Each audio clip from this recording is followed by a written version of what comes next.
Hello. Hello.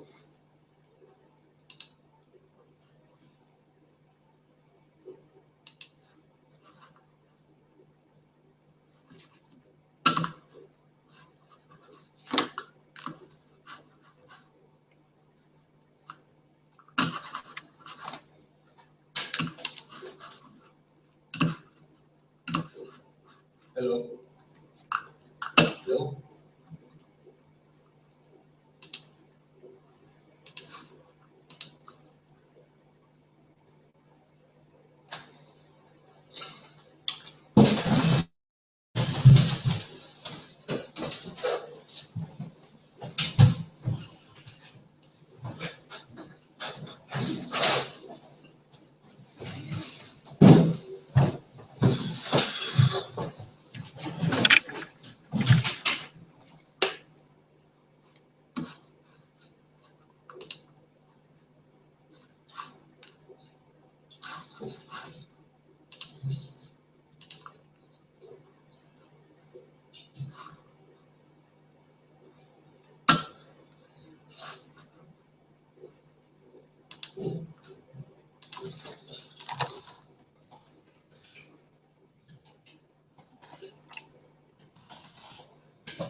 Hello, Vincent.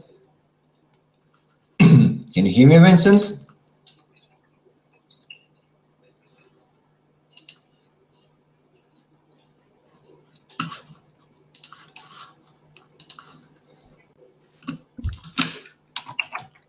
Hello?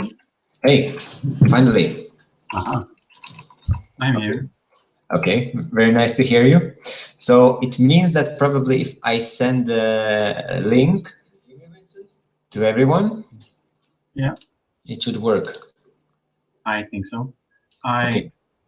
first clicked on a different link, and then I saw you, but it was in a YouTube format, I think, but I couldn't see how to talk with you.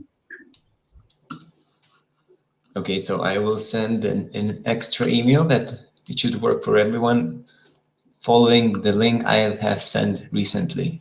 Yeah. Okay, that's good. Good.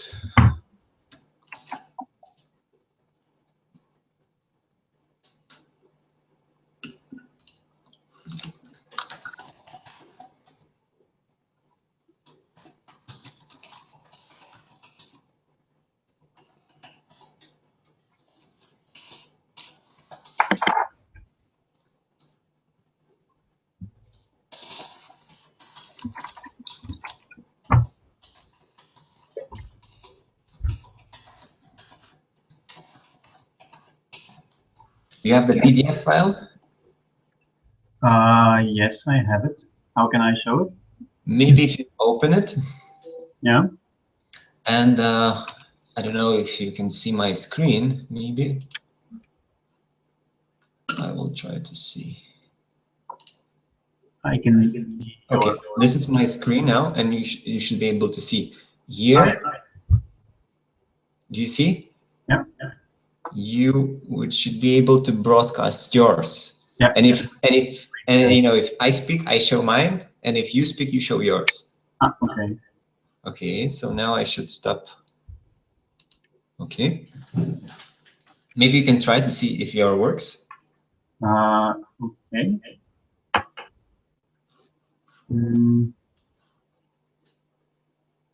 There are a couple of different options. I'm not sure which one to take. You should be able to share your screen or something. Is there such kind of?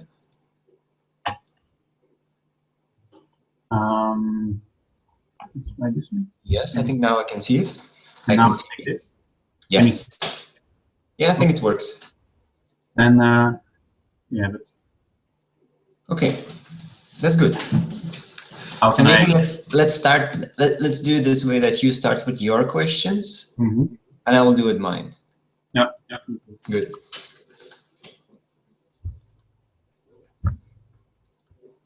And meanwhile, maybe there is some improvisation involved. Let's hope so. Yeah. I hope it works with everyone to connect it. Mm-hmm. I can see that. Okay, there's no more people watching us. That's a bit sad.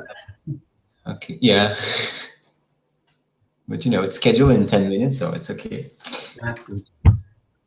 It's too bad everybody is already there, you know, trying to connect. Mm-hmm. But I hope you'll find an easy way to do it.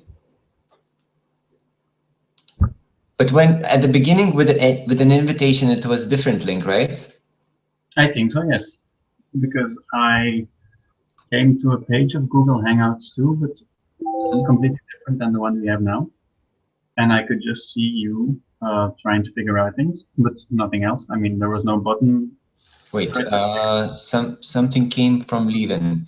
I could see you first, then I can see myself, but if I follow the instruction participate in video call, it is interrupted. Why?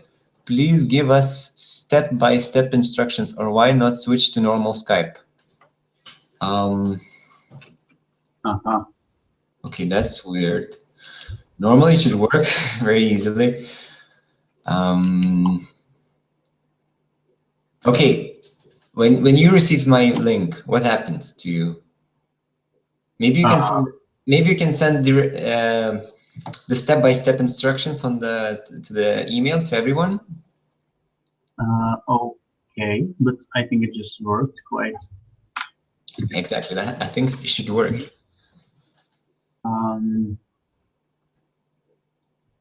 Did you? Yeah, strange.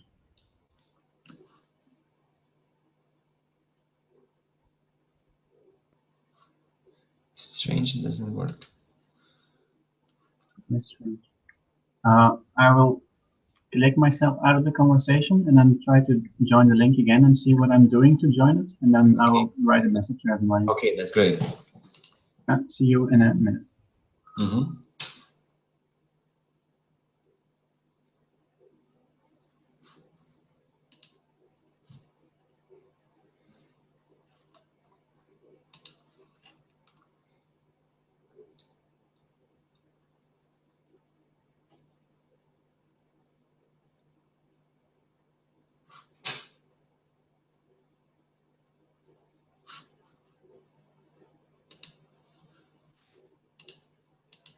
I'm back. Okay. Oh, I can see Lieven. Yeah, that's a good sign. It's a picture already. Yeah, that means that he's connecting, and he's going to be very soon with us online. Yeah, that's good. I like his picture. No sound yet. Very active.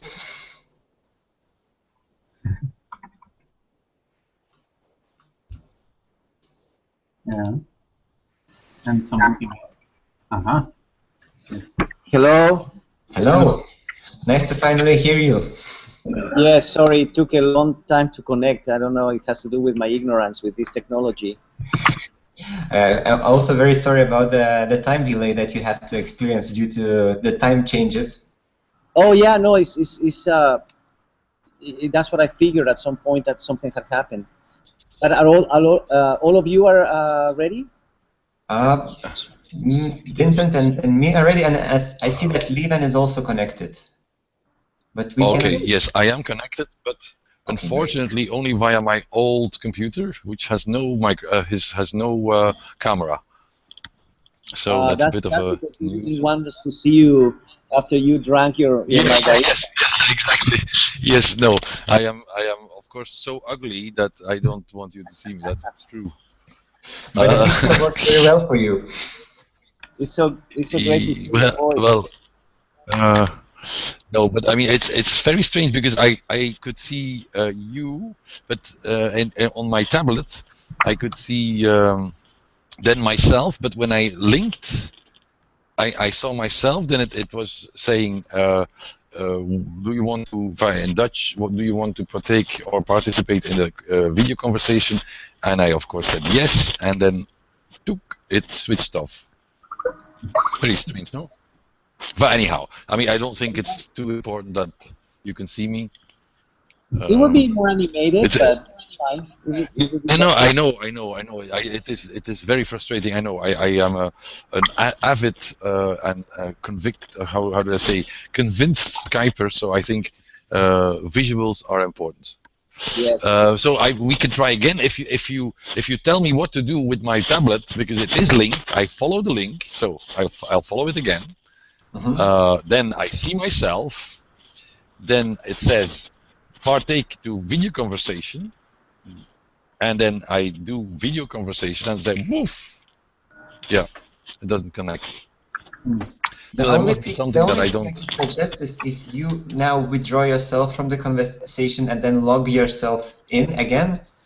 Maybe that has that. Yeah, might but the thing is that for some reason on my tablet there is something wrong. So I mean, there's something wrong on my tablet, in the sense that the steps do not connect. So I am immediately seeing myself. Yeah. Okay. Which is strange in itself. And then there's no thing that I have to accept or say okay, or so there is something that I cannot. So I can do it again and again. Of course, I can disconnect it, but it will not help, because now you can at least give me instructions. So I mean, there's something inexplicable, because, for instance, here on my old computer, which I never use, of course, for Skype because there's no camera, it asked me if I had to accept something. I had to, but on my tablet, I didn't have to accept something. I didn't have to sort of say yes or. So here, I don't understand, which is a bit of a nuisance. So if you have an idea, I mean, I can say partake in video conversation again. Wait, let's see. Here, no. What is this? Because I can't see you, it could be something. Help and feedback. Yeah, it's of course nuisance. I see no. You don't have a solution either, do you? No. Not a quick fix. No. But yeah, I think whatever it is, I think we'll have to. I hear you very well, we'll so we can just, go ahead with that. Yeah, I think we should just go ahead, because it's interesting, because what I see on my screen is your voice. I mean, your photo with some kind of microphone. Yes, I am. The philosopher's megaphone, and then. It is a megaphone. Yeah, in fact. Yes. Yeah, every time you speak, it radiates like a sunlight. So I think it's the philosopher king. That it's a good image. Yeah, well, it's not the king. It's in fact an activist protesting against I'm in front of the prison of Forest, where Bahar Kim Yungur, a Turkish activist, was imprisoned and haunted for many years. Anyhow, so yes, it was not the philosopher king for once. But anyhow, how are you? It's great to see you. It's great to see you. Yes, and to hear your voice. Yes. Yeah, but it's not good that we don't see each other. It's true. I can try again, but I have no solution. Maybe we should just go on and you look at the young boys who are much nicer than I am, and we just go ahead. And it's Very good. their thing, and then of course maybe Gideon can join us, and it's also their let's say their they prepared the conversation. So I think this is maybe that we just go through the elements. Otherwise, we will lose lots of time trying to fix it. Incredibly frustrating.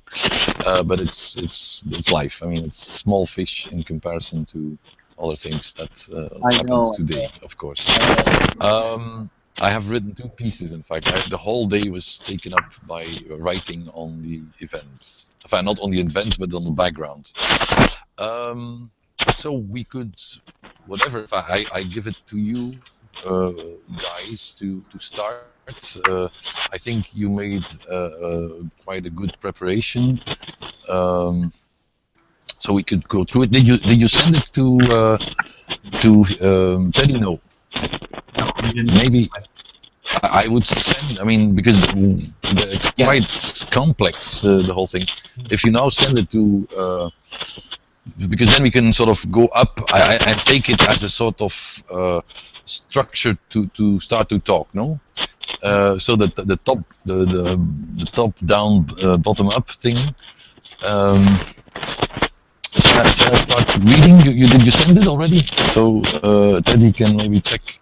Or can you send things via these tools?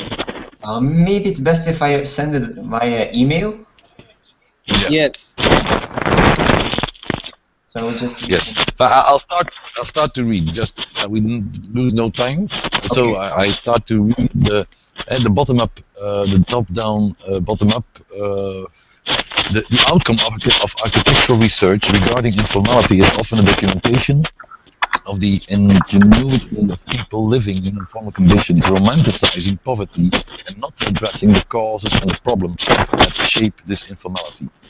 Even less so, the process of working with communities and how they function themselves is neglected. Afterwards, there can rarely be... Yes? Sorry, so is that what you are reading, that document, is that the one that you are saying you are going to send to me right now or not? Yes. There's one thing that you can also show the screen. One moment. Hello? Can you hear me? Yes. Okay. I can hear you. So, yes. Yeah, you can share the screen. Share my screen, and in the screen. While the person speaks, the screen is being shown. So most probably it's the best that the person who has the question, who asks the question, also show his screen. Yeah. So we can do. No, that would be good. It's just that if you can read that it is appearing and disappearing. Is there a way of just keeping it there? Okay. I got it by pressing the. Okay, good. Live. Yes. Well, I don't know this program, so whatever. So I would keep it simple. Mm-hmm. That's my advice. So I think, whatever. But I mean, it. But I think it's. If you click on. I think it's screen now. You can see his screen. Yeah, I'm reading it. It's perfect. I'm reading it now. The first question, the top down, bottom up. So you can read it on email, eh? I'm reading it. What is on the screen is how can we deal with the fact that when architects are engaging in informal participatory processes, the outcome of this is often that the result will be displayed at a portfolio. Should not the community be the central part in this discourse? Right? Is that the question? Shall I go over the introduction of this question first? Yeah. Yes, or in fact the full text, because it's just I was just reading there's more. It's not finished here. Eh? No, but anyhow. So let's begin again then. So Lieven, can you get back to that please? Sorry. But why? Yes. Why don't we? One moment, I will prepare. Mail the thing. Yes. And just read the mail, and then we know we are all on the same page, because otherwise, I mean, it will become like an exercise for something that we don't know how to handle. No? I got it now. Because I mean, it's a long text. This is the disadvantage. It's a long text. So afterwards, they can very rarely be found follow up on this research. The community has served its purpose as a research subject. The architect has completed his/her work or project. It's a documentation, like a picture of a certain moment in time. What happens next is a mystery. I think of Torre David. It's also happened with participatory design projects. The ending point is often to end up in the portfolio of the architect involved. And then the question, how can we deal with the fact that when architects are engaging in informal participatory processes, the outcome of this is often that the result will be displayed in the portfolio of the architects in question. Should not the community be the central part in this discourse? It is wrong for architects to put their research in their portfolio once the project is finished and then move on. Or is it wrong? So that's already a very big question that a bit haunts me. It's also general for how would I say, for any action and any activist, especially artists, architects. So it's a big question. But maybe we go too quick, because maybe we have to first start line by line, no? Because maybe you have to comment, Teddy, on the whole paragraph, no? Yeah. Yes. So, can you hear me? Yes. Yes. Okay. Yeah. So I can start commenting on this first topic. Yes. Basically, obviously, I share your critique, and obviously, Torre David wouldn't be. It is in fact the example in terms of the problem that you are posing. But let me open it up, because I wouldn't want to identify myself necessarily with that type of representation, even though many of us working with the question of informal urbanization and the translation, the challenge of translating, interpreting, and representing the processes, social, economic, political, embedded in the informal, we run the risk, obviously, of failing. And in that sense, also, we are niched in that particular category. And so it's difficult to tell the difference between, let's say, my practice from Caracas think tank or Alejandro Aravena and many others. I mean, first we would have to differentiate the approaches, and we cannot necessarily categorize them in a kind of totalizing way. But that being said, I think that the critique and the question is fundamental. This really challenges all of us to get to the next level. So I would say, first of all, and please interrupt me if it is, because I can see the video is right now a little slow, so hopefully the voice is not. So you are hearing. No, we follow you. Okay. I hope we record every word. So anything you say can and will be used against you in the court of law. All right. Perfect. Thank you. I'm more, hearing it from you coming from Brussels, that's very serious. Anyway, so one, I will touch on issues quickly. Well, it's a complex question. Everything is embedded in this question. Everything, really. Yes, well, yeah, yes, it is. So I would say maybe we should not concentrate too much in the beginning on the moral question, because deeply, in fact, it ends with a moral question. I would sort of take it as a general entry to say you have informality, you have a certain romanticism about informality, which is discussed in this first question, and then you have the recuperation, if you want, by artists and architects. But I wouldn't not. Maybe we have to sort of start with your differentiation in practices. So maybe you could sort of say how to to sort of start these how to tackle working with informal contexts, and maybe some good practices. Yeah. So let me maybe enter it. Again, it's complex, but I'll try to enter in a variety of points, and maybe, hopefully, the collection of those reflections will amount to the larger position.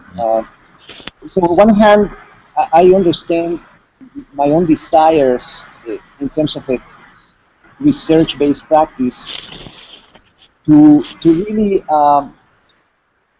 open up a space of intervention in the midst of the top-down and the bottom-up, for sure. In other words, even though many of us working with bottom-up agendas, with, let's say, focusing on informal organization, in my case, let's say, an interest in understanding the processes behind informality, the impact of immigrants in transforming spaces, in producing new forms of governance, economy, and social organization.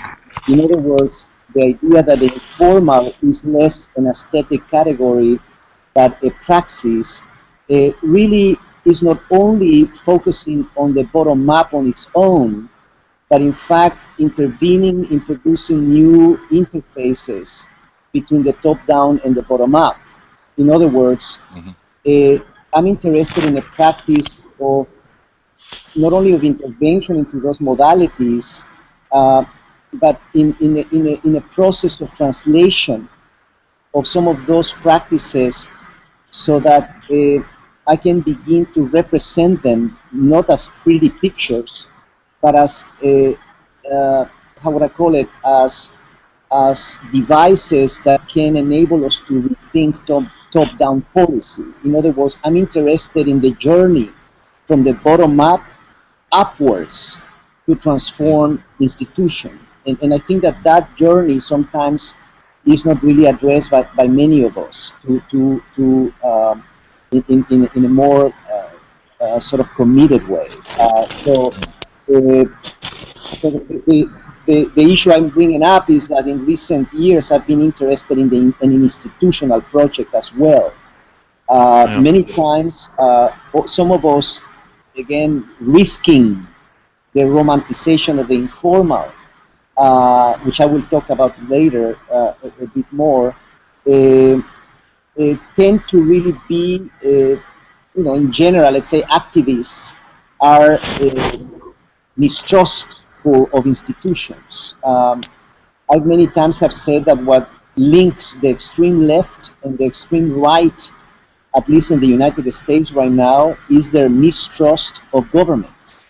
And the more I dwell on this, I want to position at least my practice in the possibility of producing or demanding a new form of governance. So it's really, again, the fact that part of what we need to do is represent the creative intelligence of the bottom up in order to inform a new form of governance that is a lot more inclusive, a lot more collaborative, a lot more transparent. So that's one first thing, is that it's obvious that it is intervening in that phase of division, in the bottom up, the top down, and the bottom up. Mike Davis at some point, presented it to me very clearly. So let's be careful that when we amplify the creative intelligence of the bottom up, we are not suggesting that those communities should be left alone because they know how to survive. Those communities also need resources from the top down. And so what he was suggesting is, again, that what we need is a reconnection somehow between top-down resources that elevate or support bottom-up intelligence. That is a linkage that must be made, particularly at a time when everybody is saying, well, now it's up to you communities to figure out how to survive, how to produce your own resources, and so on. So it's another, I call it this, the double slap on the face on the public. So the first was the fact that obviously the public was marginalized based on the concentration of economic power by the very few, so that the public unplugged, let's say, public institution, the social welfare state died in that process of the neoliberal hegemony of the last decades. And now, when we are fucked up in the midst of the crisis, now they tell us, now it's up to you guys to figure out how to survive because we are so smart, right? So so what I'm trying to say is that we must demand a new progressive governance and the recuperation of a public imagination, which really in this time around, since it's not going to be the benign top-down public of the post-war years in the social democratic welfare state of Europe, which has collapsed. Now I think we need to figure out where is the public, right? So, but nevertheless, it's a new form of top-down that is inclusive of the bottom-up. So that's one thing that I would say is the first kind of reflection on this question. At the same time, I would say that representation here is not about pictures, but it's about a political representation that really translates and enables, translates the power of the informal, which we would have to open up as a question nevertheless, but embedded in a set of practices, as I was saying, procedures. But those procedures, which are not just the pretty pictures of the Torre David book, in fact, that just tell us this sort of quirky existence or lifestyle or the bricolage that is so, you know, aesthetically kind of nevertheless interesting. It's not that what I'm interested. I'm interested, in fact, in the organizational practices, in the forms of economic, let's say, sort of structures that are emergent from these social organizational practices. I'm interested in the procedures themselves that have enabled these new kinds of emergent forms of urbanization. But a lot of those procedures not only begin, in other words, the identification of those procedures begin with an embedded practice of engagement with those communities. That's when the conversation happens, when knowledges meet, which, by the way, that's another way of putting this interest that I have in the relationship of the top-down and bottom-up, is that we must engage new forms of knowledge transference from the bottom-up to the top-down and from the top-down to the bottom-up.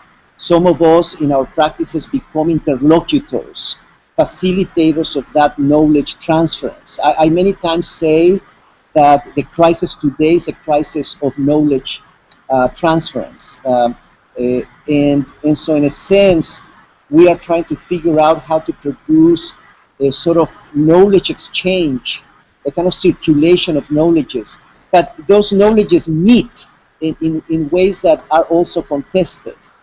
So it's not the typical advocacy planning bullshit that has perpetuated our community engagement based on style, identitarian politics. The community knows, and therefore we professionals do not dare to say anything.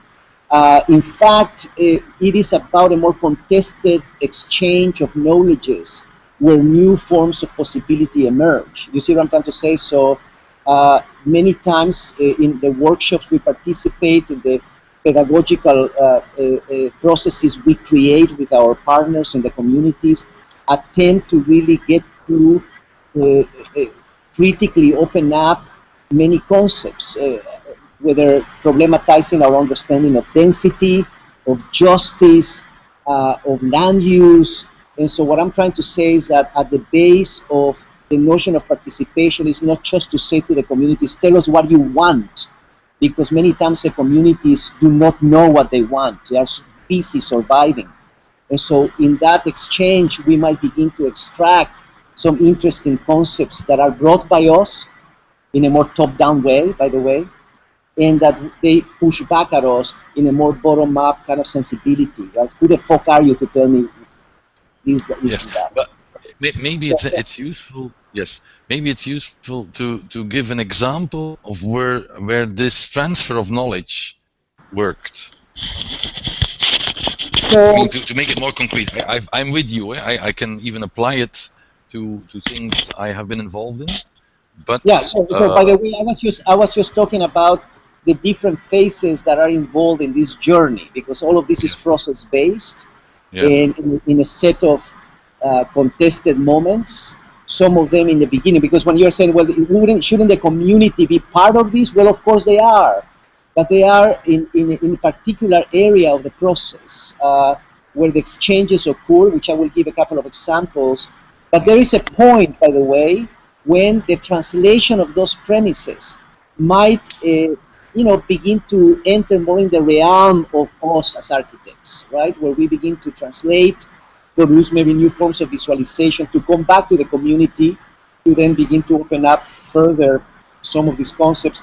And then, by the way, it could be that the concepts, the ideas, the processes that might emerge from this might then be taken by some of us in our conversation with other institutions, where the community might not be necessarily present.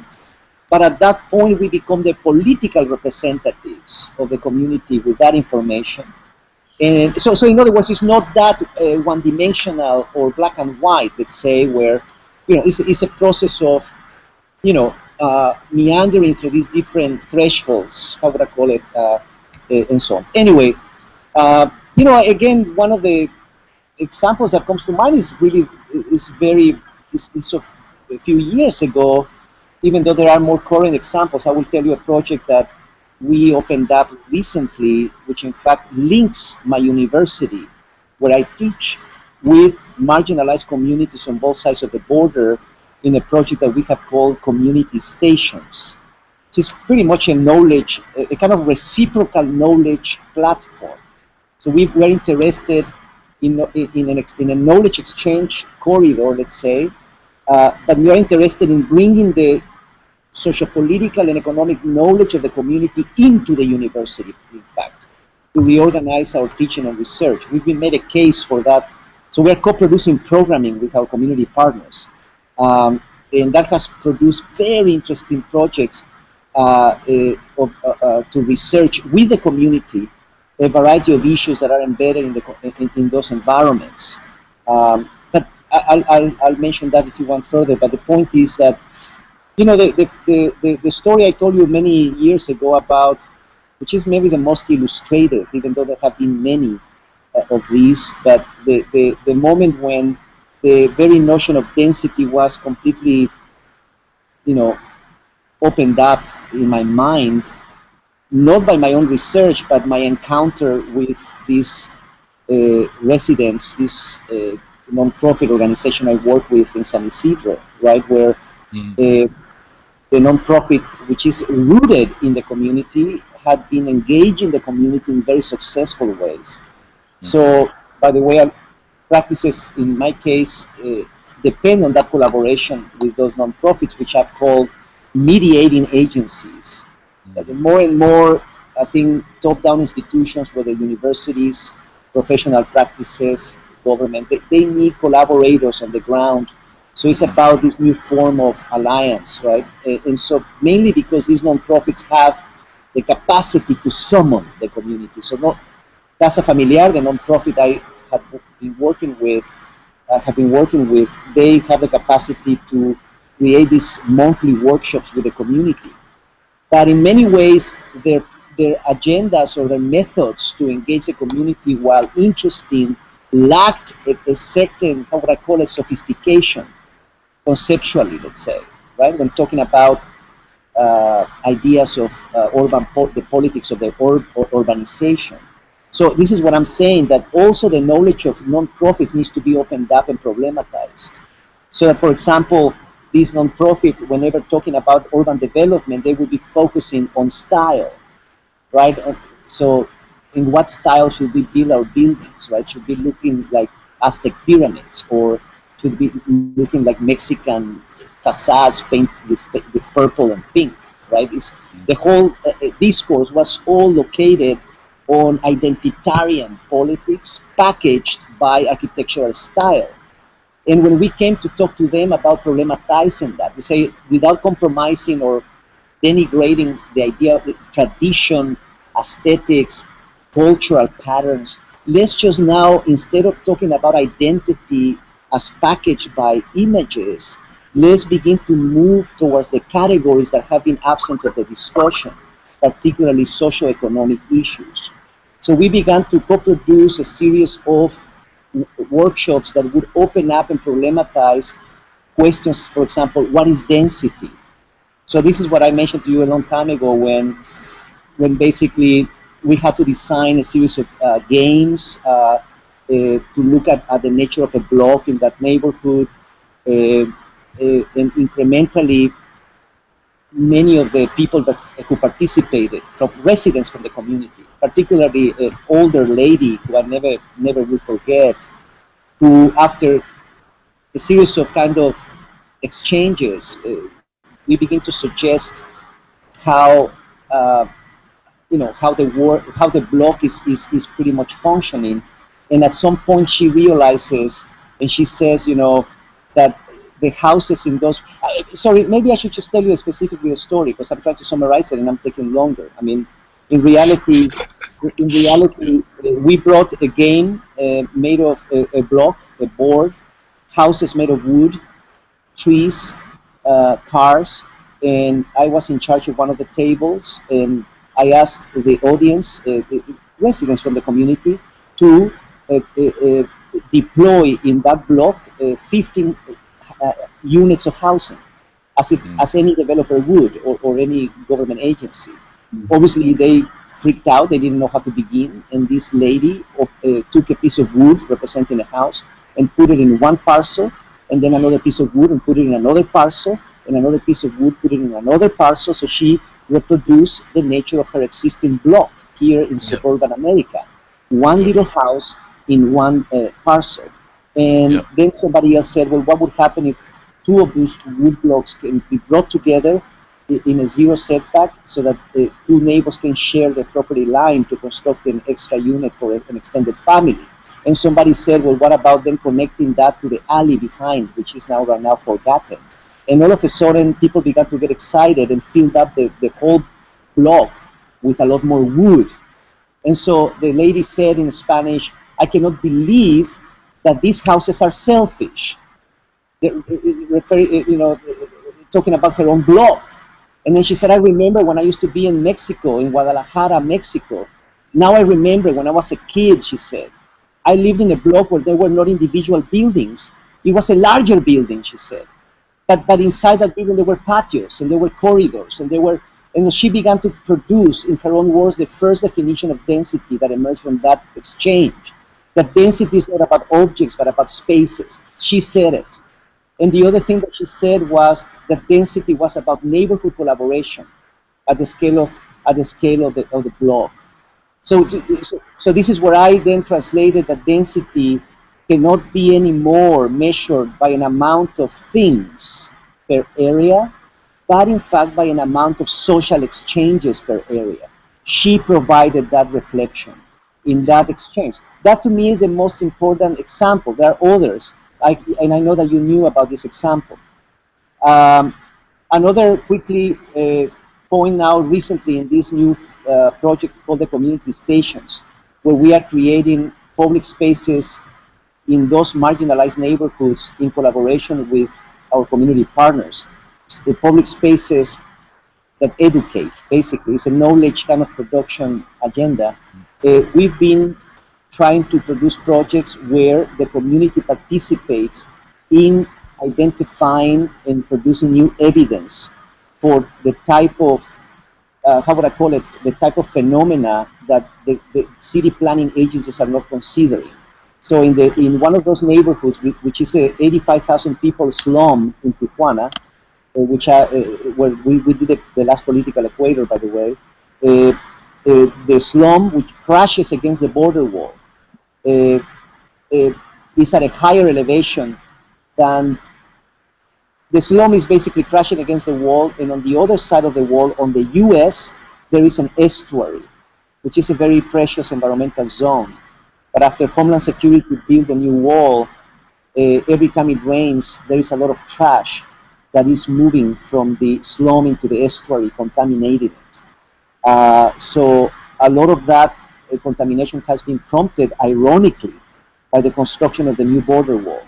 And so in order to enable information about that, because the institutions have not given a shit about it, a project was produced where some researchers from UCSD, through our project, began to work with community residents to deploy sensors and blue kind of plastic bottles with sensors that were dumped into the creek to trace the velocity and the kind of movement of trash.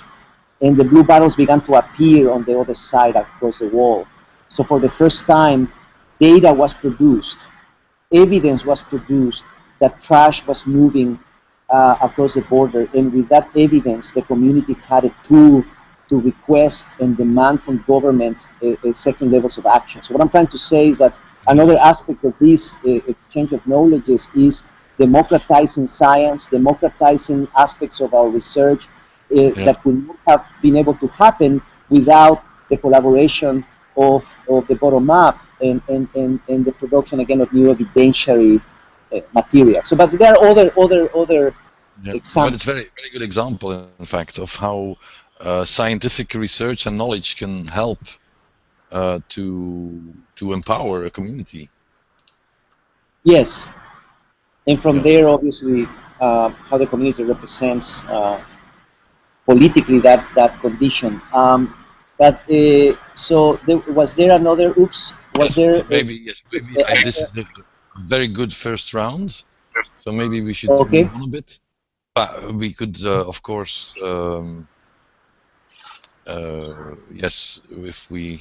Yes, just very quickly, finally, but yes, it is true that these ideas should transcend the portfolio. Obviously, the display of these images, even museums are unable to really convey the poignancy of process, the complexity of political process, etc. So more needs to be done by all of us in the context of how to translate civic and political processes. You know, how to visualize them, how to represent them. I think that's a huge question. Mm-hmm. Yes. So, I don't know, Vitautas, Vincent, what do you think? That we could move on? No. Yes. So can go to the next question. I think for the next question would be good to have a short introduction about our classwork, which we did after seeing one of your presentations. The TED lecture. Yeah, the TED lecture. And then afterwards, maybe Vincent can introduce a little bit more about it. Yeah, I will also read a bit about what's in the document, but we cannot see it now because we're looking at the image. But I will just read what's in the document. Maybe it's good to show the document now, or yes. That's great. Yes. Thank you. Okay, I will just read us through it so we're all on the same page. Yes. With the concept of the political equator, you divided the world into two main parts: the functioning core and the non-integrating gap. In class, we looked at architectural activists' practices or certain bottom-up practices or processes, and tried to map these according to their position in relation to this political equator, purely geographical, and afterwards see if this would produce any results related to eventual counterparts on the other side. So, for example, we put the San Diego State Park on the north, and on the south we had the example of the old unused houses from the United States that were transported to Mexico and put on top of a structure. So the question is, do you think this classification or mapping is useful of this political equator? And in your work, are you more interested in the border and the relation between the two parts on either side of it? Or do you think it is also interesting to compare entirely different processes on either side of the political equator? Great. All right. So yeah, maybe it's useful to now see, because the formula is a bit complex and maybe a bit vague.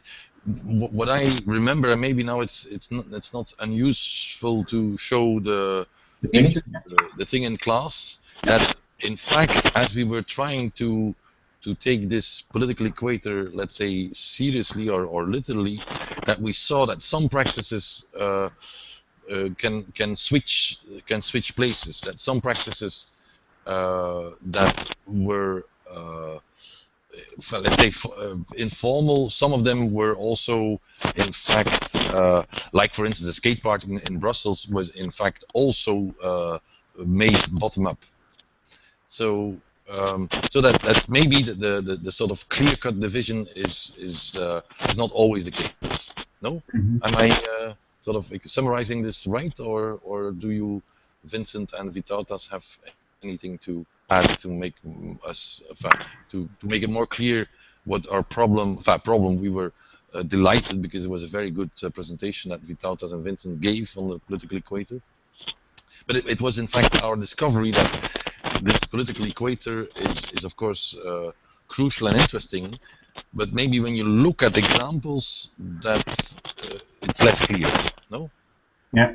Exactly. Yeah, so let me address Yes.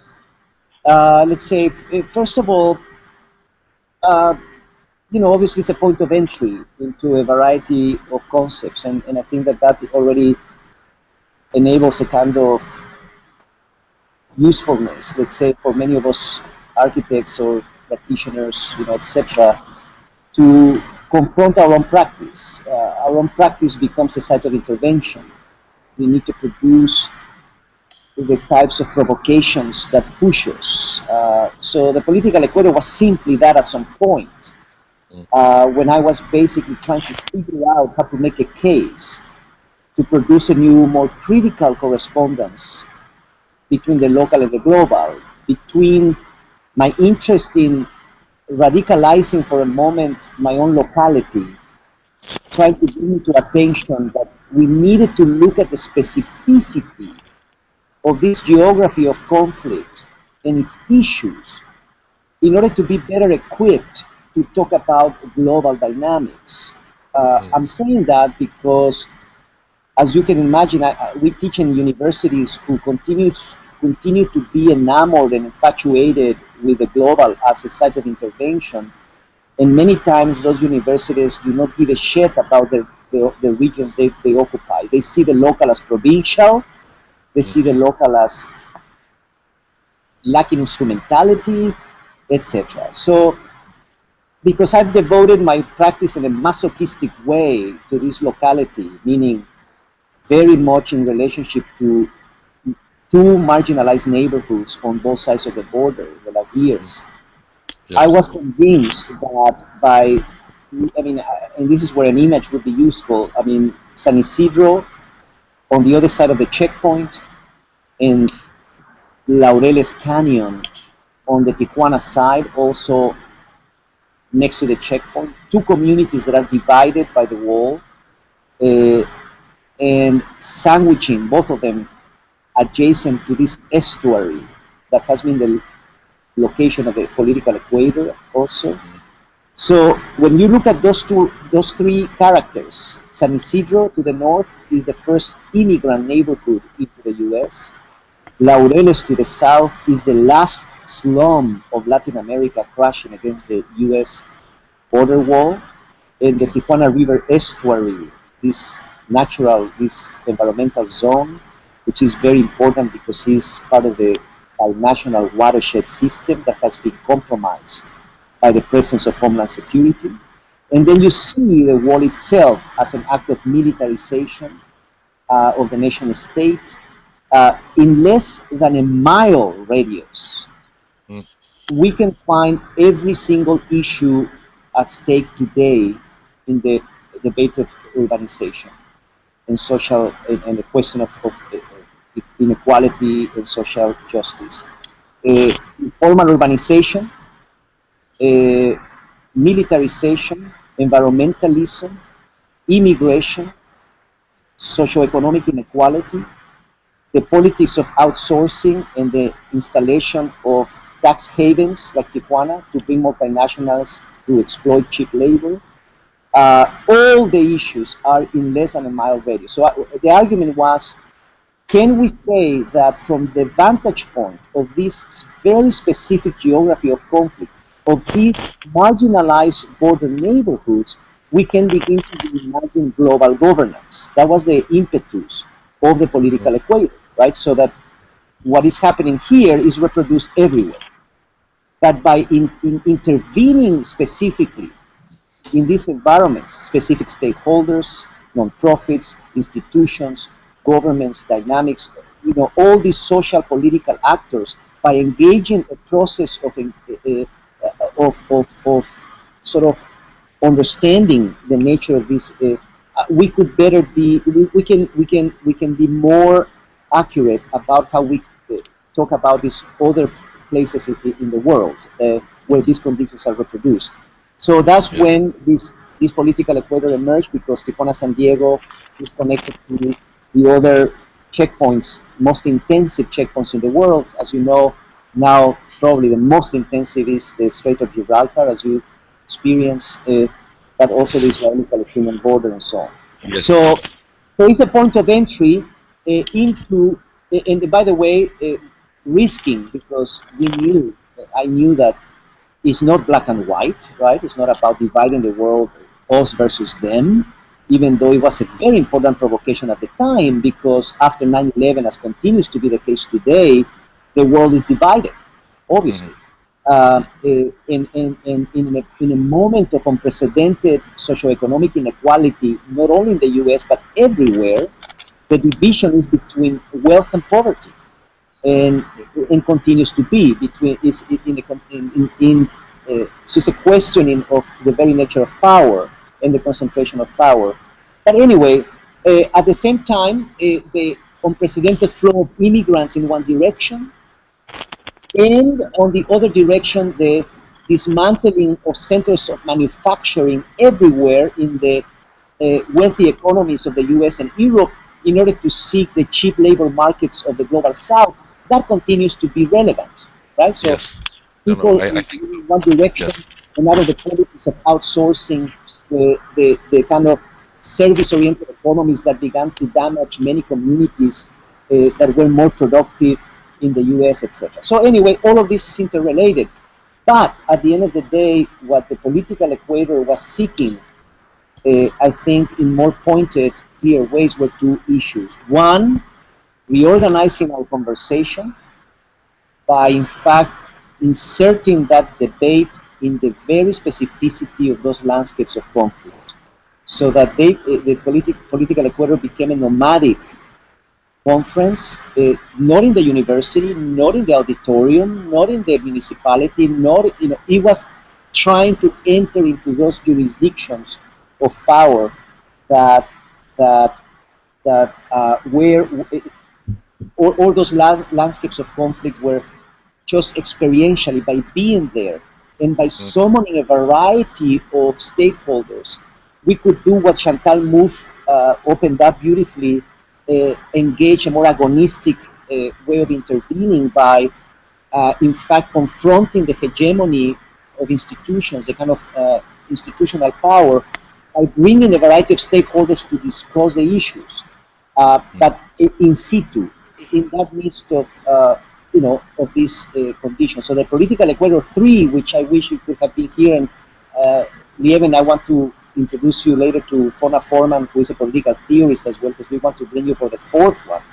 But the point is that the 3rd one, the 3rd political equator, was maybe the most successful, because it took place inside Homeland Security's jurisdiction. We negotiated a permit for a year that enabled us to put prop up a tent next to the border wall.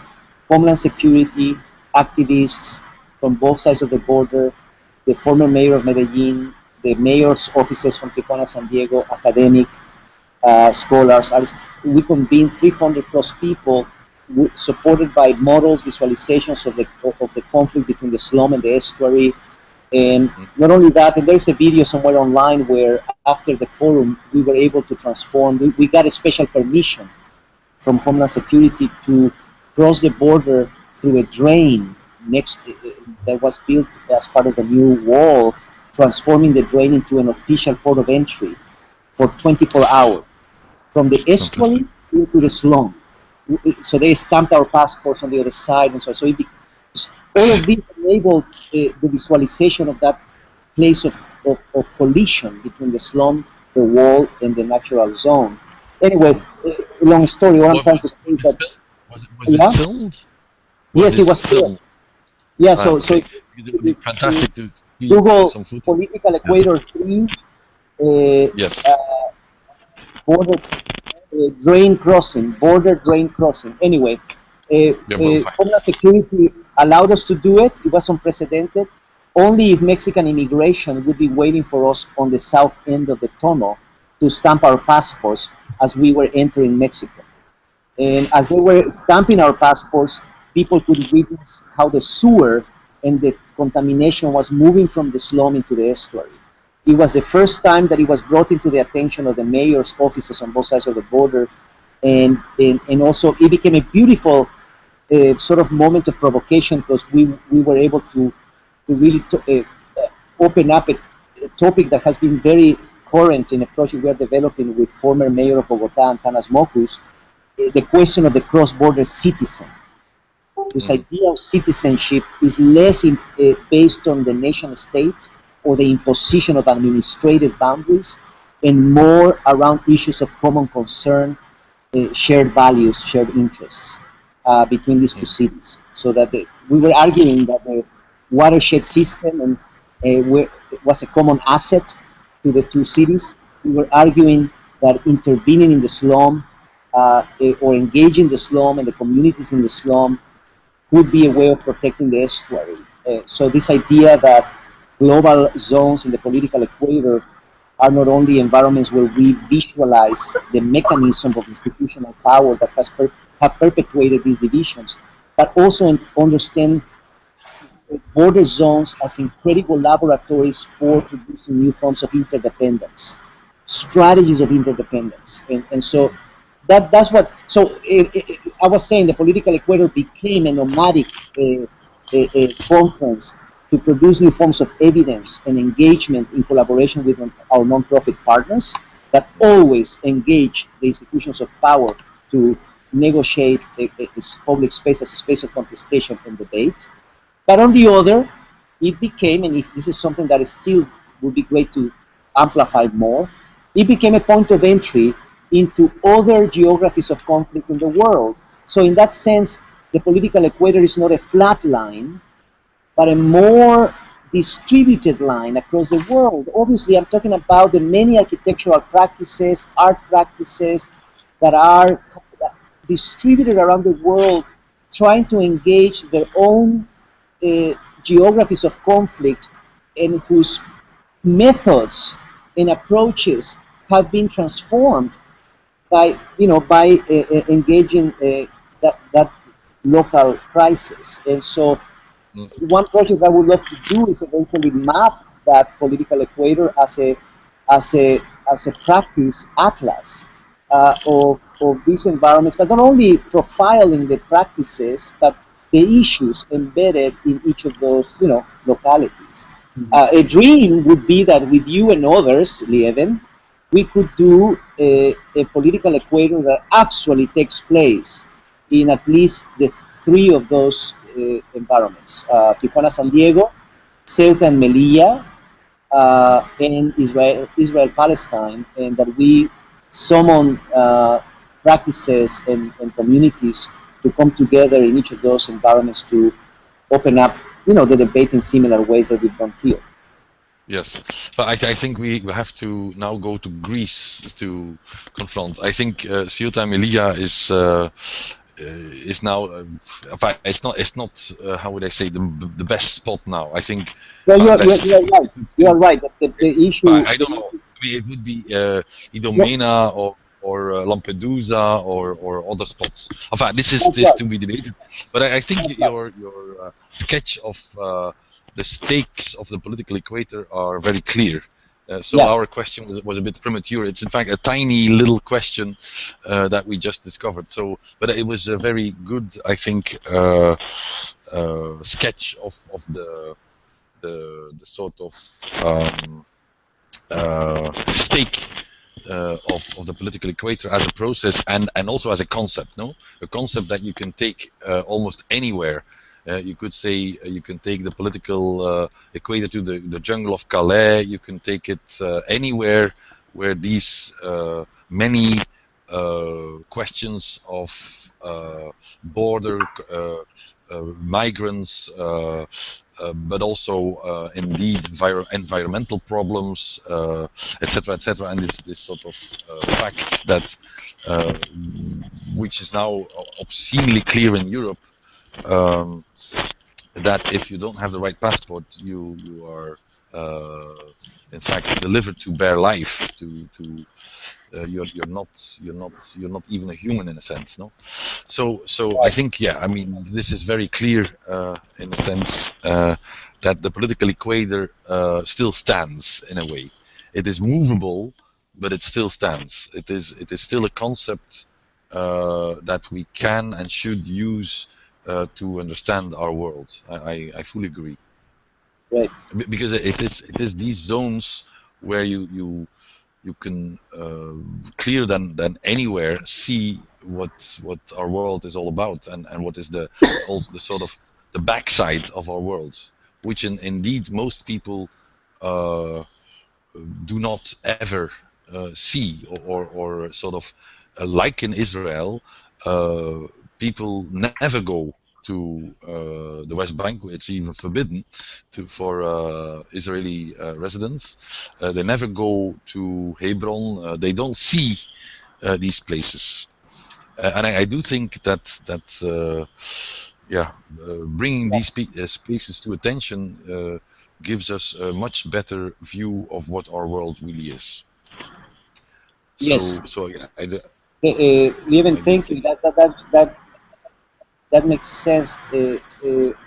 Wanted just to quickly add that one sort of added element, or maybe not even added, it's a very fundamental piece of the concept or the idea, is how do we as architects, philosophers, expanded fields, basically political fields, how do we see urban and territorial conflict as an operational tool?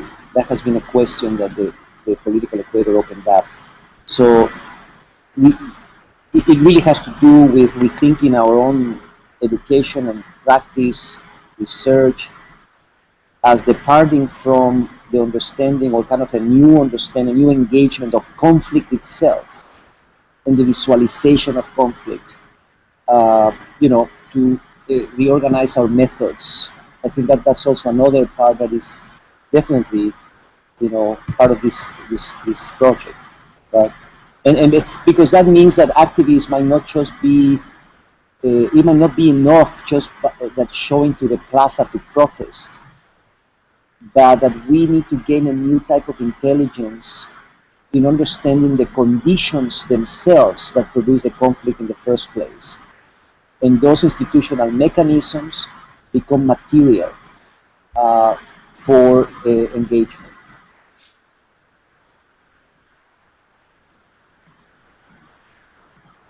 Yes, no, I do think we have to sort of move on in spreading this awareness.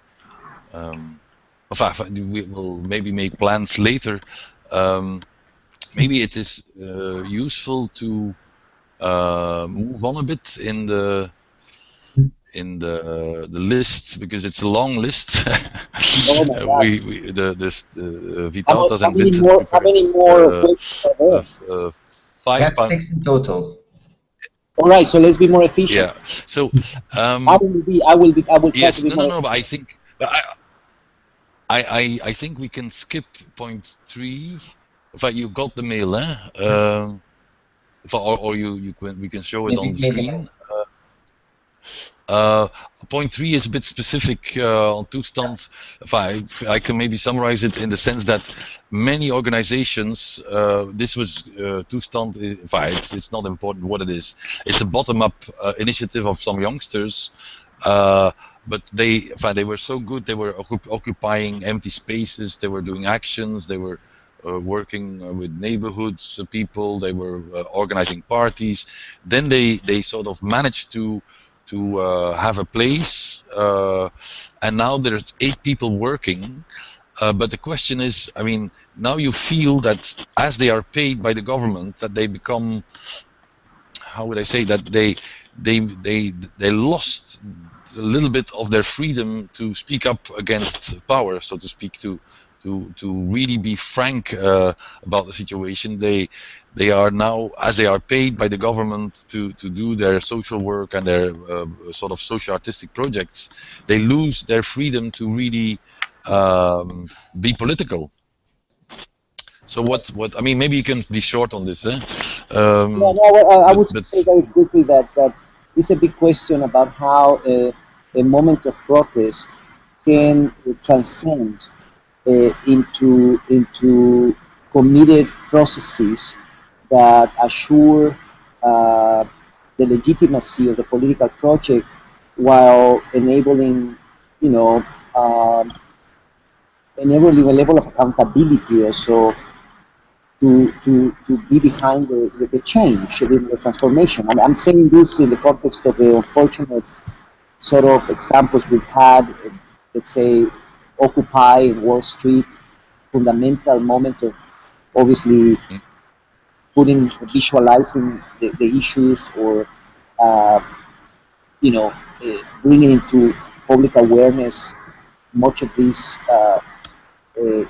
marginalization and inequality and so on. But and while certain projects sprung from it, there hasn't been enough traction, let's say, to enable a more committed continuation of that. The same thing might be in Tahrir Square. Yes, fundamental that people's voice enable the toppling of governments and so on. But what is it that, to what degree our capacity to protest and to bring again a level of awareness and engagement to demand changes in society and political structures really gains traction to truly be sustainable. That's a huge question, and so my problem with this example is not that they are working with the city council. The problem would be if their values and their demands are being compromised by that association. I mean, it's great that yeah. Yeah, but I mean, yes. You tackle from a very broad angle here. It's maybe more concrete because as a sort of question, it's maybe not crucial, although it is in a way for urban activists in a large sense. That once you are really in a process of collaboration with the government, that you might lose your freedom of speech somehow. That you might lose, for instance, there's an action against the commodification of a square in Brussels of the youngsters, but as some of them are paid now by the government, they lose their freedom. For instance, they asked me to write a text on this matter of the commercialization of this square. And they have put huge parasols and terraces, which is really a terrible act.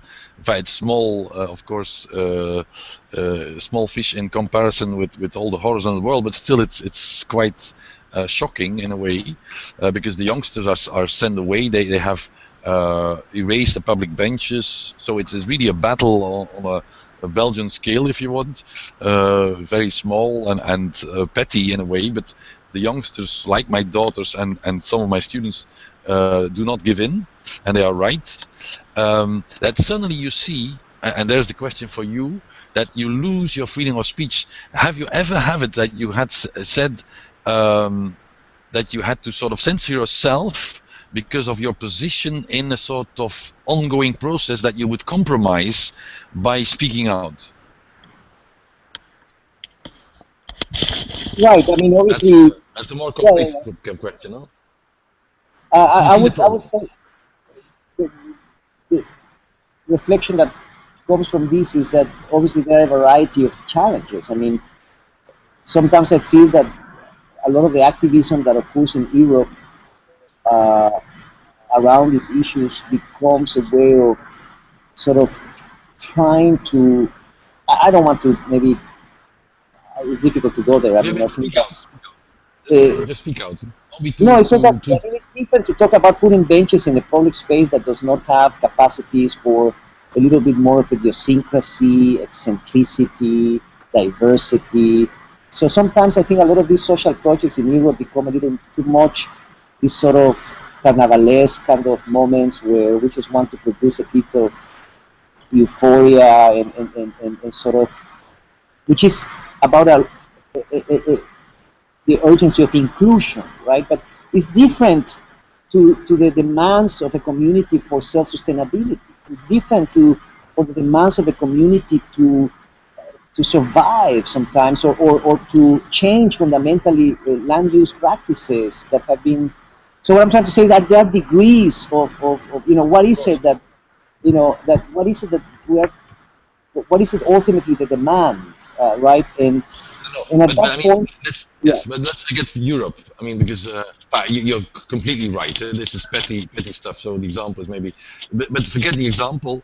But if I to repeat the question, did you ever have it in your practice that you felt like that because you were involved in a process, you lost somehow, or you decided to censor yourself, or you felt censored because if you would speak out, tell the truth, make an opinion piece to say how horrible something is, that you would then jeopardize the process that you were in? Yes, right. And at that point, obviously, one would have to be also careful with the language, with the level of diplomacy. All of that is important. But in moments of complete sort of extreme, where where we would have to call it the way it is, because without calling it the way it is, the project is no longer the project. Then we would have to call it the way it is, that we have. And sometimes that moment of rupture might enable the reconsideration of the opposing party to further may understand and engage, or complete withdrawal. It is a risk that we would have to take. But yes, it is all about understanding what are there are certain things that can be compromised, but there are others that cannot. And so understanding very well that gradation, I think, is part of the issue. So for example, I remember at some point when we did the political equator 3, and we had a debate at the non-profit Casa Familiar, and the community director, or the director of the non-profit, Andrea, in her speech, she talked about how she had to negotiate with this developer who built a mall in her community. Because before the speech, she took all the visitors in a tour of the community, and a lot of the visitors saw this mall, and they were kind of like, what the hell is this, right? And many of these visitors were activists, friends of mine, others, and all that. And so when she gave the speech, she reminded everybody that she, at some point, mainly when government does not come to the rescue, or when there is no support, that she had to negotiate with the developer, because the building of the mall would represent for her a tax increment redevelopment monies. In other words, that would come to her community, right? So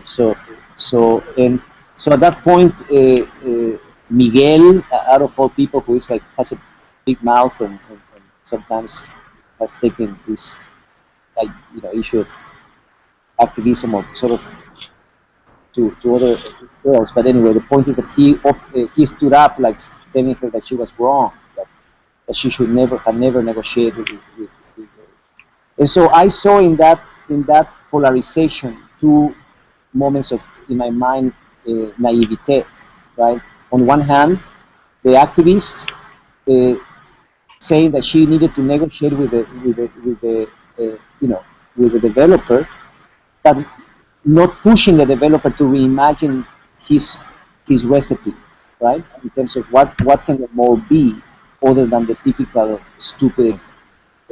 And on the other hand, Miguel saying that she should not have negotiated, when in fact Miguel goes to the first mall to buy his gadgets. And who are we to say that a community cannot enjoy that possibility as well? So it's a very patronizing idea that we would. So, but the point is that no one was talking about what was really the issue. In what way can that mall be designed?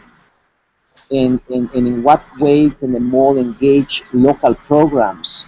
Or in what way, can the interface be a site of intervention? Do you see what I'm trying to say? We continue to operate in this sort of polarization of this and that, and nobody is really figuring out how,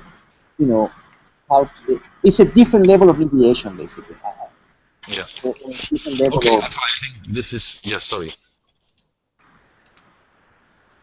Compromise is necessary, basically, but it has to be a smart compromise, and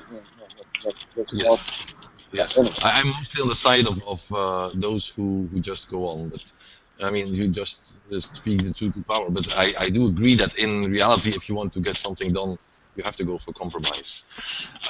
So let's move to point 4. You can see it, eh? No, Teddy, you can. Yes, I see it. Yes. So there's a quote from you here. The architect is a sort of this almighty figure who dictates, subjugates reality to number, calculation, construction and result. But for some reason, every 10 to 30 years, this issue of informality comes back. The struggle of people building their own environments is the ultimate utopian idea.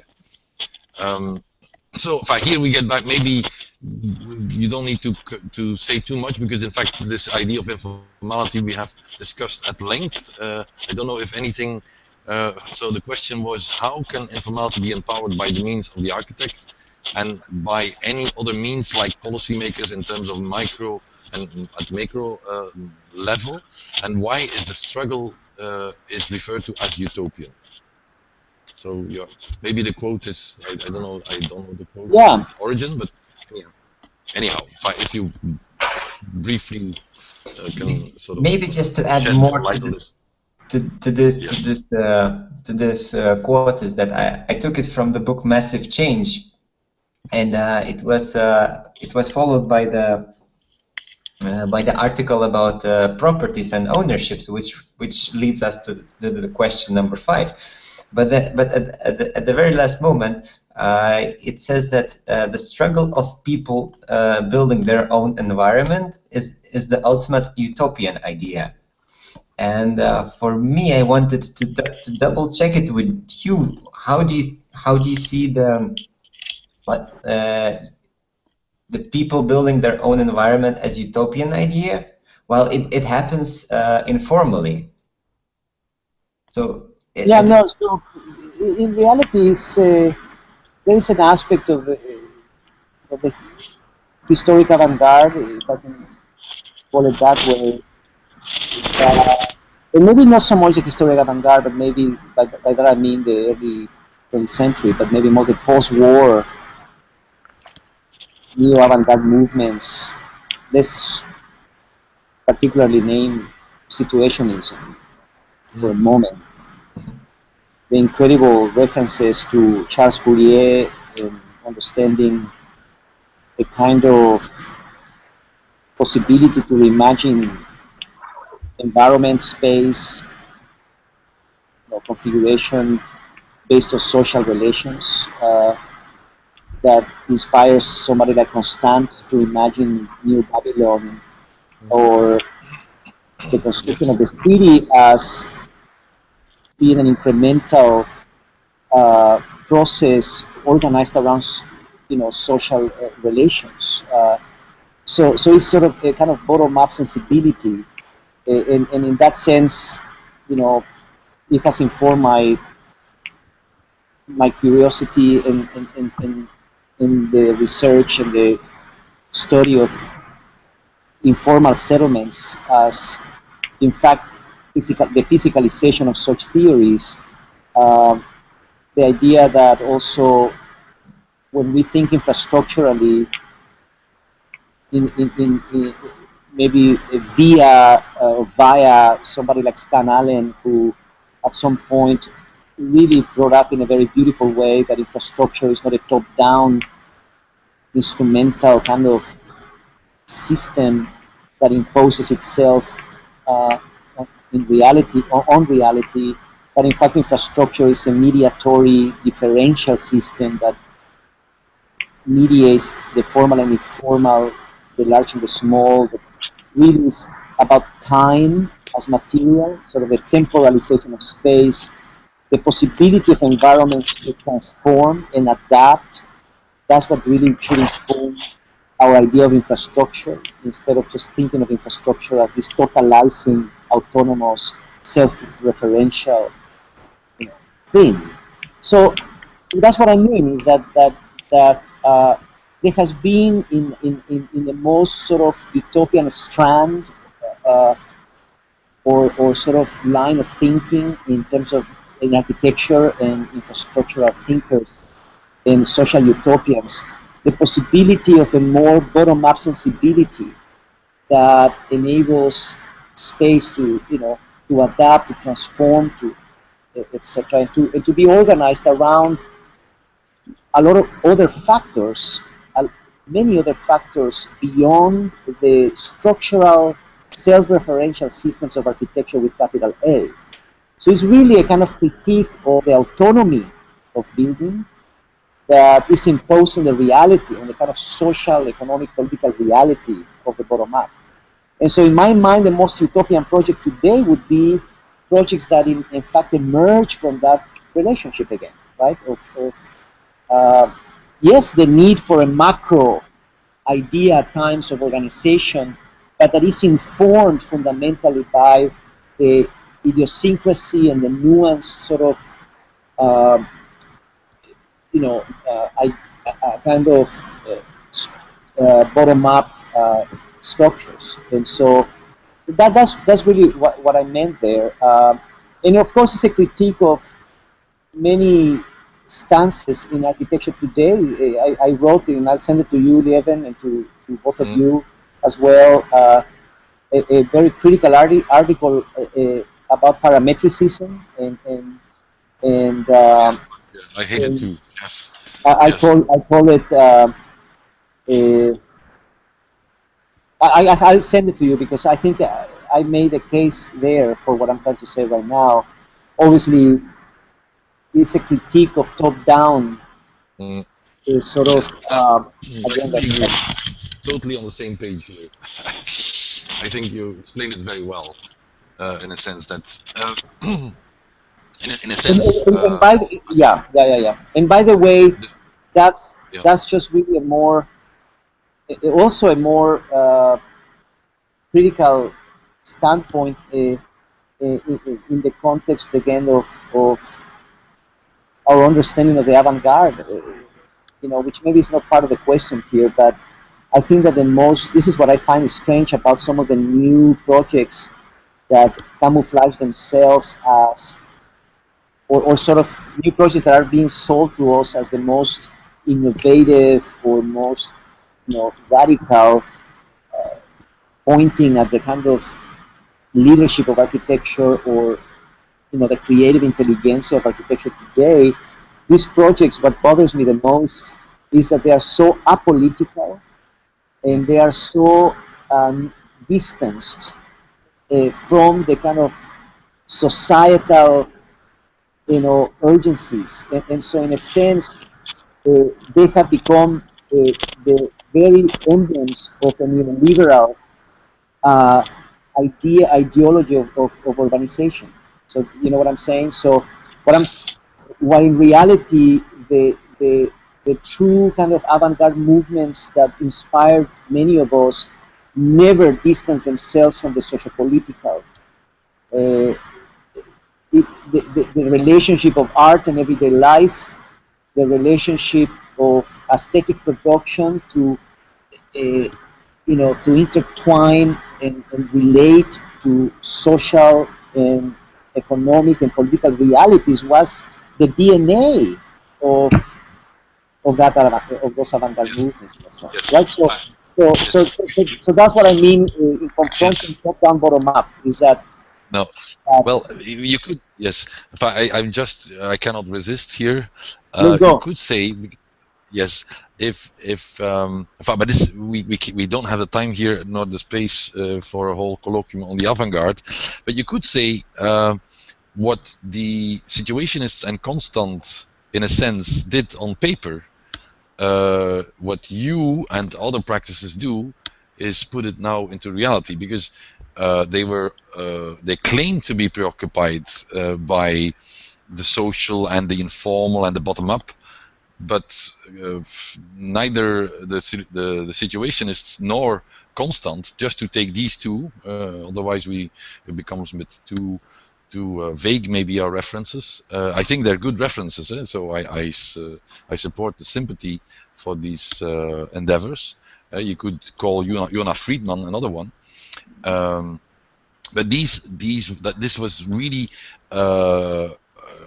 sort of what I call paper architecture or para-architecture, whilst what you and other practices are now trying to do, and this is a compliment if you are with me, is putting the sort of utopian energy of these practices that are now sort of canonized in a way into the mud of reality, to really try to realize some of this utopian impetus, because of course it is true that in a utopian society people should build their own environment. I mean, who else? I know. I mean, it's just so obvious in a way, and sometimes you can feel it. I mean, the Park Farm is a little commons park here in Brussels, and the pride of people and the joy of building and the urban farming and building little huts even. Is the pride of their own, and making their own environment is you can feel it. So anyhow, so if we meet again, we maybe should do some seminar on the legacy of the avant-garde and the ideological function of star architecture today, which is too obvious, of course. In fact, Right. It's pity Gideon is not here, because he's very hot on this. He in fact despises almost all architectural production today. But maybe, just because otherwise we will take the whole night, we should sort of try to close more or less. And what I would suggest is that we read point 5 and 6, and you just sort of give your reactions. Even if I think we did fine, so if you say this was it, we could also say call it a day, because we are exhausting you. No. Are we not? No. No, so Because I'm you're thinking doing of fine. other points. I'm thinking of other points. Okay, tell me.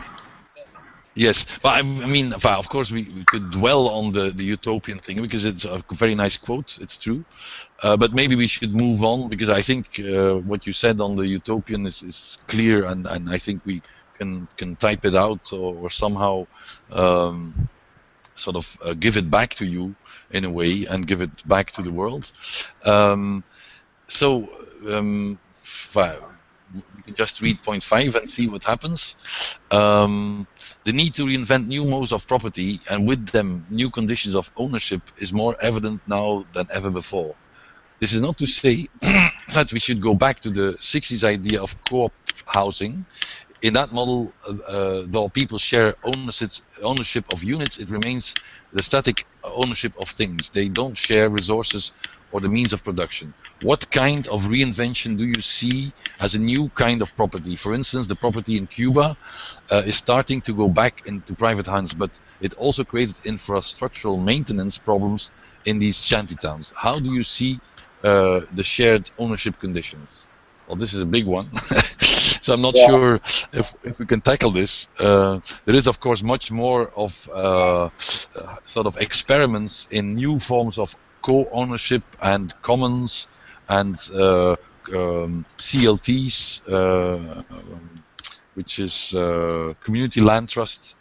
But I'm not sure if this is something you can sort of I think that help us. I can orient. I can bring together 5 and 6 in a few comments. Is that okay? Yes. Yes. Okay. But before going into 5 and 6, one last reflection very quickly on the previous question, because I just want to make clear one thing. I think that the utopian dimension that I'm interested here also is that, again, we are not only designing objects, but also we are designing, obviously, or intervening in the production of the interfaces between those objects. In other words, there is something to do with the social, economic, and political project as well. It's not only political architecture. In fact, it's not political architecture what I'm referring to, that is the construction of the political itself. So what interests me is how do we, my critique of the autonomy in architecture is that only it pertains to the production of things, obviously, and the kind of self-referentiality, embedded, the self-referential structures, let's say, embedded in those things. When in reality, in tandem to that process, we should also be engaging, the reconfiguration of socio-economic relations as well. So how to engage the physical and the social simultaneously. This is what I'm trying to say, because my critique of parametricism or many of these tendencies today, obviously I don't want to be necessarily critical of formal experimentation. That must always exist. But when a position towards architecture claims some kind of innovation based on algorithmic or how would I call it, an understanding of sort of form based on local contingencies, patterns, geometries that emerge from from more localized, emergent sort of phenomena. While interesting in its conceptual approach, it ends up being hugely totalizing. In other words, it ends up not necessarily paying attention to the kind of social, again, economic and political domains that could, in fact, that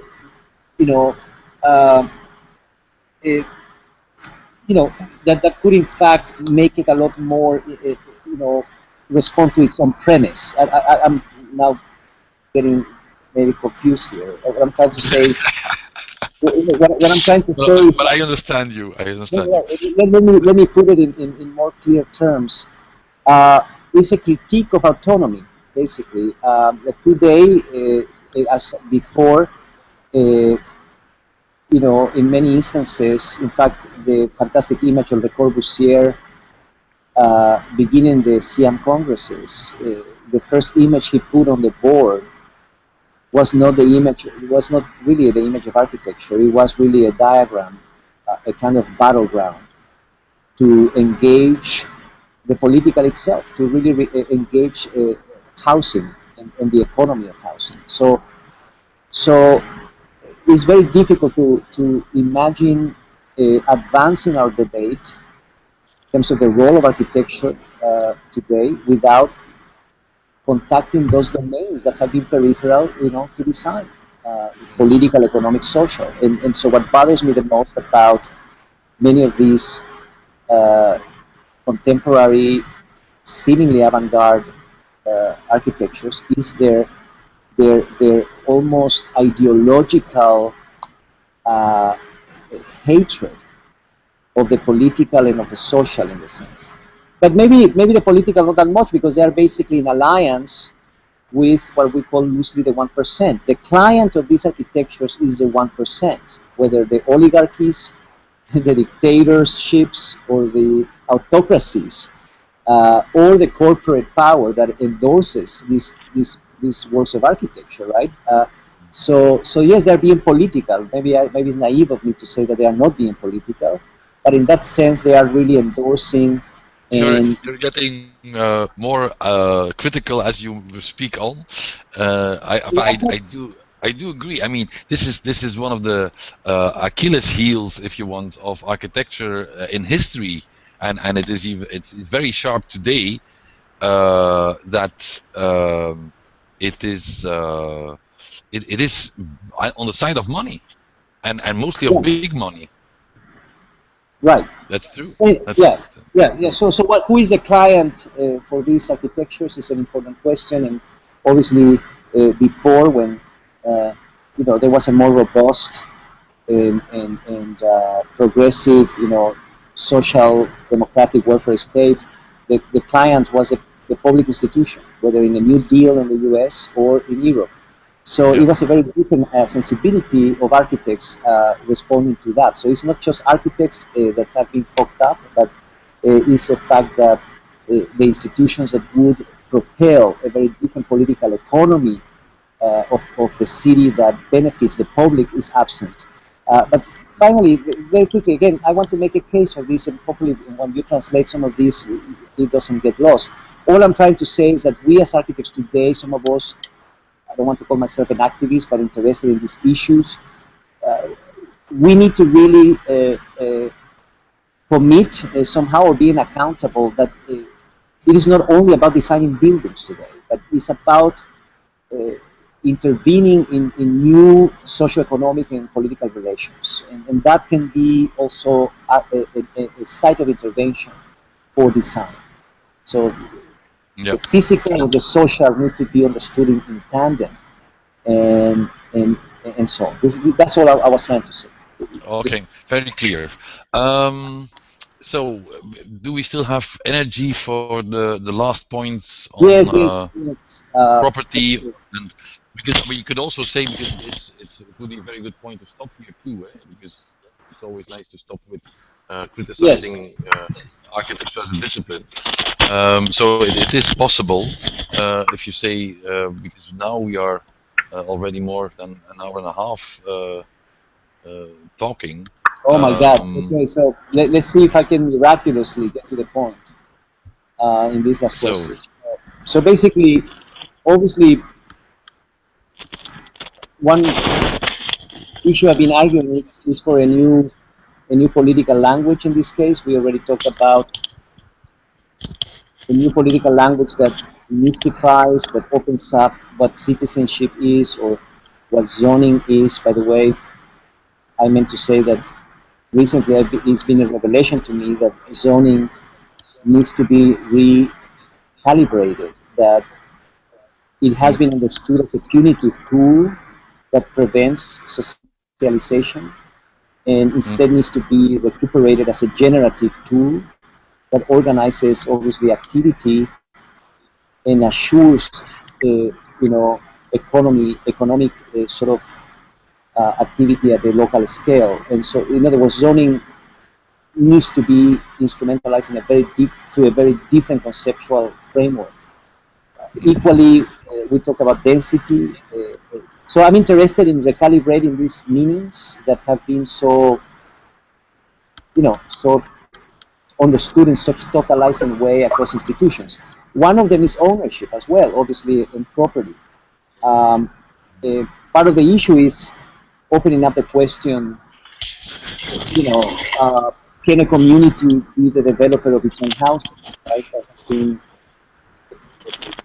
So the knowledge of developers, the knowledge needs to be mined, needs to be borrowed or stolen, to enable other constituencies to begin sort of being in control of their own modes of production and ownership. So that's, in other words, this is another aspect of how do we need to transcend the more, how would I call it, transcend the more generic, I don't know if to say generic, but forms of protest.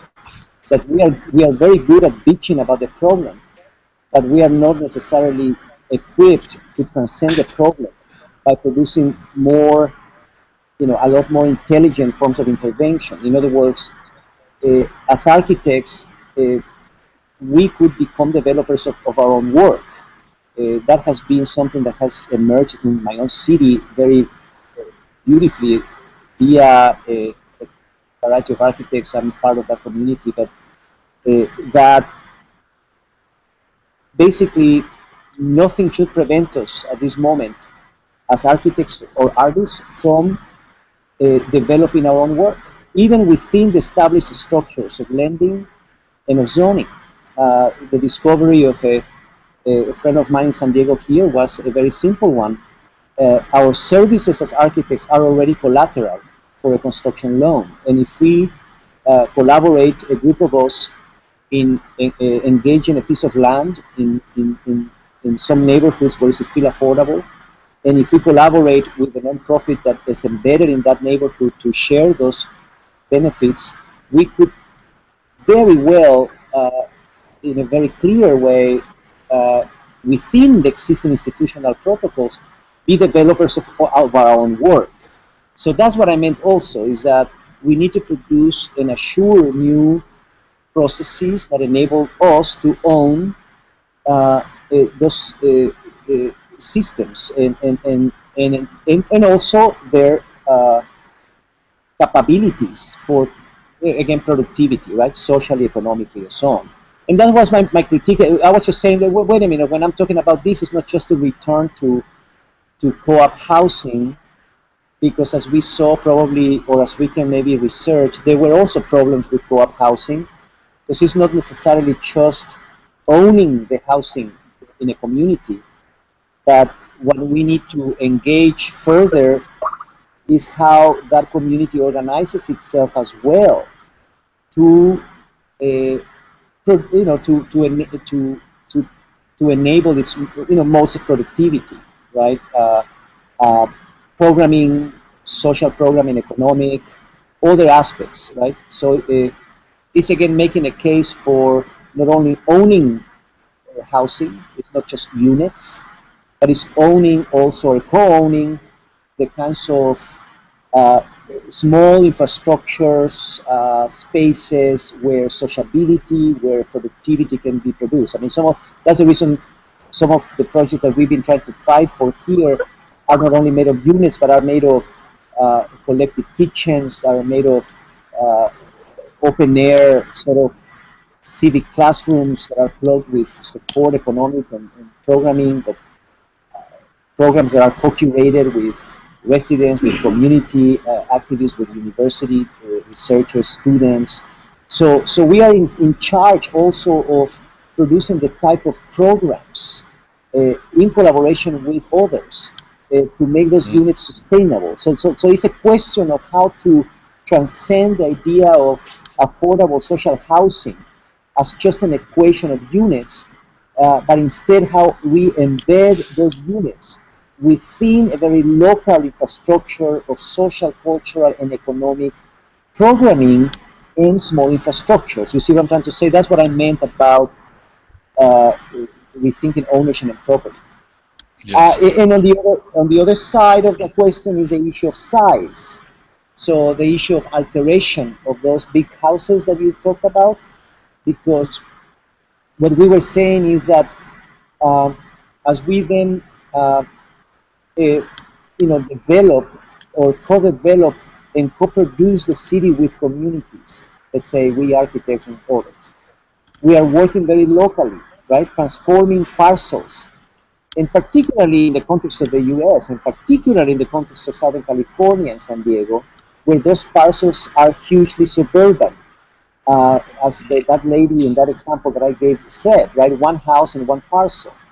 Part of our agenda has been to say, can those parcels be differentiated? So instead of being one house placed on a static pedestal, which is the parcel, can that parcel become a small socioeconomic infrastructure made of a variety of housing economies, curatorial projects, small kind of infrastructures and so on. So it's a more pixelated, if I can call it that, diversified way of thinking of development. It's a small-scale development. Now, if we look at that way of thinking about how a small parcel can transform from the singular object into a more complex system of socio-economic relations at small scales, can we now zoom out and scale it up and begin to reimagine the whole of San Diego, let's say?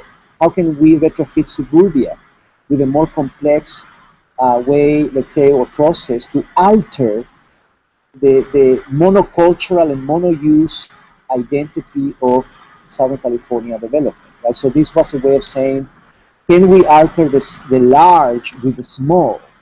And that embedded in that provocation really is a more sustainable future for these environments, where again the city has grown everywhere in a very in a very responsible way, and out of this huge recipes for huge, large buildings that are owned by just a few, right? By either corporations or developers or so on.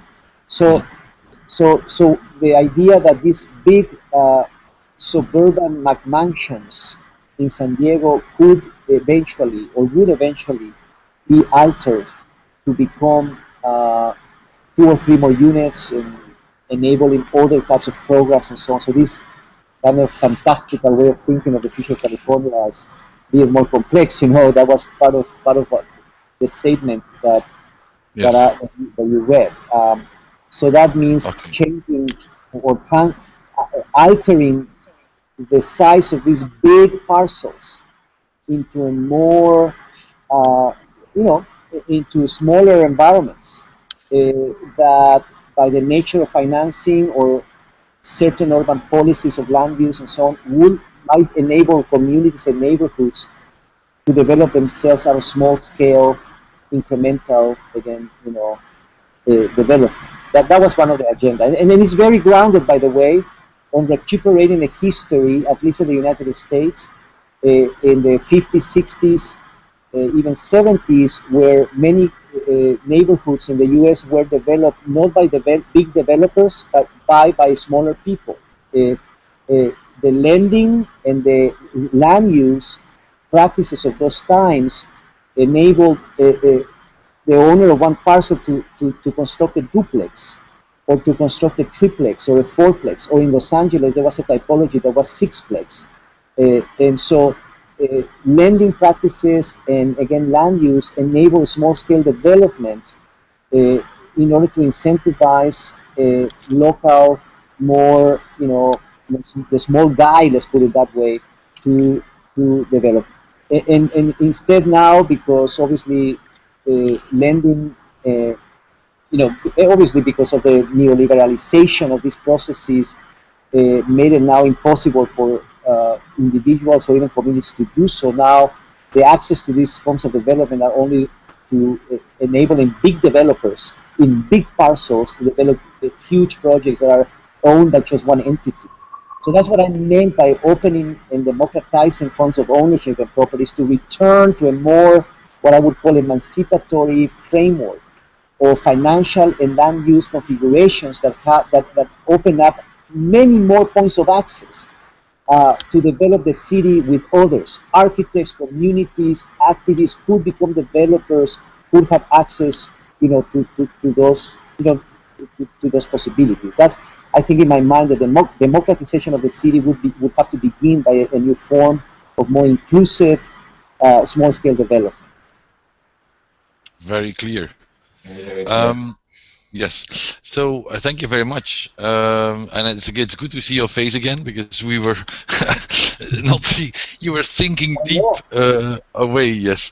So anyhow, but I mean, I am just saying you this because you can't see me at all. But anyhow, so I would sort of conclude, because we have exhausted you with all our questions, and they were quite difficult and long. But I think you replied to most of them in a fantastic way, and I think we covered quite a bit. So voila, fantastic. Okay, Vincent Vitautas, is that how your name? Yes, that's right.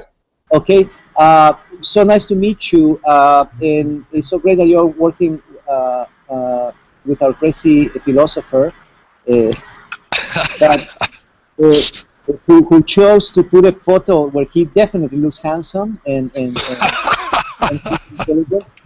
But let's make sure that we continue in communication. In fact, if you decide to transcribe some of these, and if I can articulate certain sentences in better ways, let me know, and so we can go back and forth and so on.